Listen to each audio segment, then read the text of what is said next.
In the last chapter we read, Despereaux and Baldo, the genie, were trying to fight to get down to the princess to save her and rescue her.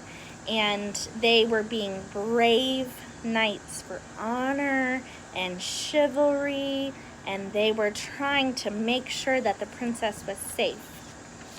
And the princess was in the Colosseum, and the rats were saying, "Eat, eat, eat," because they were hungry and they were going to eat Princess P. Chapter 34, Time for Dinner. Okay, remember when we said that grief was the strongest thing a person could feel? Well, it isn't. It's forgiveness. Because a single act of forgiveness can change everything. With the bone still tight in his paw, the rat looked deeply into the princess's eyes. And for the first time, the princess looked into the rat's. Sometimes you can tell someone you're sorry without saying a word. Roscuro threw the bone to the ground. "No," he said. "What?" cried Botticelli. "Why, you worthless little—" The chant grew louder. "Eat, eat, eat, eat." Furious, Botticelli snatched up the bone and banged the gong himself. The crowd stormed the Colosseum floor, trampling one another to be the first to get to P. Despereaux arrived just as a wave of rats rushed toward the princess. "Ah!" P screamed. Despereaux gasped. What could a single mouse do against this? He thought, looking around the arena. Rats were everywhere. Some were already climbing onto the princess. The only thing free of rats was the cat's cage tucked in the corner. Despereaux looked at the top of the cage, where the large will that released the cat was left unguarded. He wove through the mass of rats toward the cage. The cat, as if remembering the little mouse, hissed at Despereaux through the bars. It looked ravenous, and this time the mouse welcomed the cat's hunger. He climbed up the side of the cage and grabbed the will. "Ah!" P screamed again. Rats had already reached her neck and bared their fangs. They swarmed all over her. Despereaux turned the will. The cage's door creaked open, and the cat squeezed through.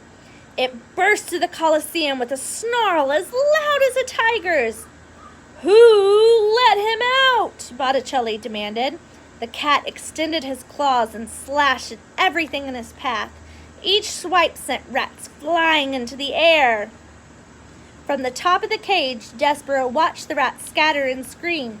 "Hey, you!" said a voice behind him. Despereaux spun around, towering over him. 2 rats held bones over their heads like clubs. He grabbed his sword just as the rats swung. Despereaux blocked them both in one move. "Get him!" Botticelli yelled, pointing Despereaux out to others. More rats, armed with bones and spears, raced to the top of the cage to join the fight. The mouse was surrounded. "Ha!" a rat exclaimed, aiming his weapon at the mouse's feet. Despereaux hopped over it and retaliated with a jab that knocked the rat's hat off. Despereaux's sword was a blur, swiping in all directions. Another rat struck at Despereaux and missed, but the others were closing in. They stabbed at the mouse with long spears and forks. Despereaux ducked and darted. He ran through the rat's legs and leapt on the wheel as more rats scrambled up the side of the cage. The fight raged on, with the mouse and several rats trying to balance on the wheel, spinning underfoot. Roscuro and P watched helplessly. From the corner of his eye, Despereaux saw the wheel's handle and stepped on it. The wheel whizzed around at a blinding speed and sent rats flying. Despereaux was thrown too. He dropped over the side of the cage. At the last moment, he caught on the edge of the roof with his paw and hung on for his life. P looked at Despereaux's feet swinging in midair. Her eyes widened in fear. Using all his strength, the mouse raised his upper body over the side of the cage to find someone waiting there for him. "If it isn't our brave little knight," Botticelli said, sneering in the mouse's face. With one paw, he grabbed Despereaux by the neck and raised him above his head. and it seems he came just in time for dinner. "No!" cried P. "I wonder," said the rat, pulling a blade from his belt. "Should I finish you off myself, or turn you into cat food?" Botticelli dangled the mouse over the edge of the cage, where just below the snarling cat snapped at the heels of the tasty offering. Chapter 35, Light. It all began with one ray of light, but sometimes one is enough. As the villagers watched, that one ray of light made rooms for more to slip between the gray clouds. Then the light forced the clouds apart and away entirely. The sun took over the sky. It spread through the square, destroying the shadows and painting everything it touched with a rainbow of color. Sunlight filled every crevice, including the chimney shaft. No longer a weak trickle, the light burst down the shaft to where P's fallen necklace still lay. The beam reflected off the gold locket and shot straight to the center of the rat world. The cat jumped for the mouse, just missing him. One more try and the little rodent would be his. "Here, kitty, kitty, kitty," Botticelli said, hanging Despereaux over the cat. "Here, kitty, kitty, kitty." "Ah!" Botticelli winced as if in pain. "What is that?" Botticelli asked. He squinted at the light seeping through the hole in the wall. Light illuminated the rat village, the bones, the mound of rotting trash, and the Colosseum floor. The rats shielded their eyes and cowered, except for one. In the light, Roscuro spotted the magnifying glass above the royal box. The rat knew what he had to do. He climbed to the top of the box. He pointed the glass toward the ray of sun and aimed a powerful blast of light toward the cage. Botticelli was blinded. He released Despereaux and covered his eyes. He staggered backwards, stepping right off the edge of the cage. "Ah!" Botticelli screamed. Then there was silence. Despereaux peered down below. Botticelli lay on the Colosseum floor. But that wasn't the worst of it. As the rat lay on the floor, an enormous shadow crept over him. The rat opened his eyes. "Oh, please, nice kitty. No, no, no, kitty."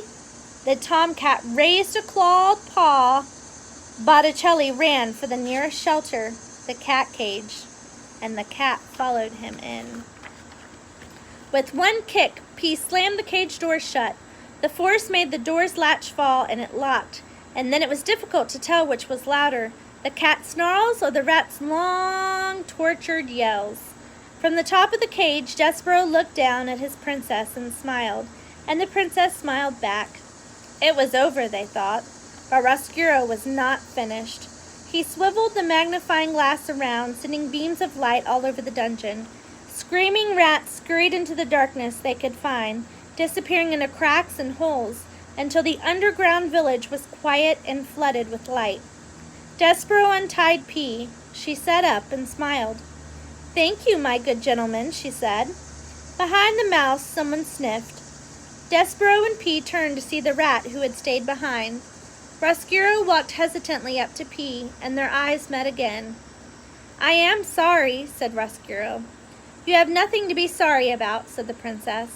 And with her words, the rat's heart softened, just like that.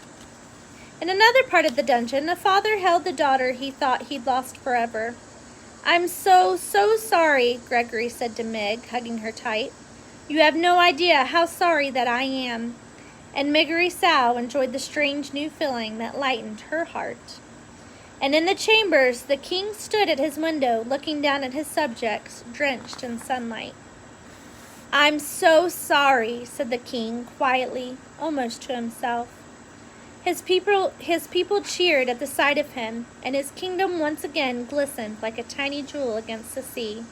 The king turned, as always, toward the painting of his queen, and he smiled.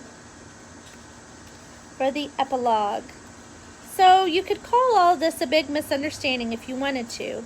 A king was hurt, so he hurt a rat. And a rat was hurt, so he hurt a princess. And a princess was hurt, so she hurt a servant girl, without even meaning to. And that servant girl had been hurting for so long that almost nothing could make her feel better. But was it a mistake? Or was it just good luck? Because the servant girl went back to her farm, and the jailer finally found his princess, and the king found something stronger than grief, and the mice finally got rid of their fear. Miggery Sow got her very own tiara from Princess P herself, and Mig happily returned to her pigs as her father lovingly watched over her. And the king played a new tune just for his daughter. And young mice everywhere took up the new sport of running through obstacle courses of mousetraps while their parents clapped.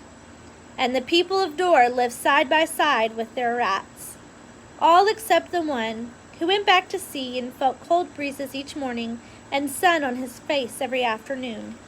And our small hero? Well, he had many more adventures to come, because a valiant knight will always find adventure, even if he makes his own. And those who listened carefully could often hear the mouse's small cry of victory. And we tell you that they all live happily ever after. But what fun is that? The end.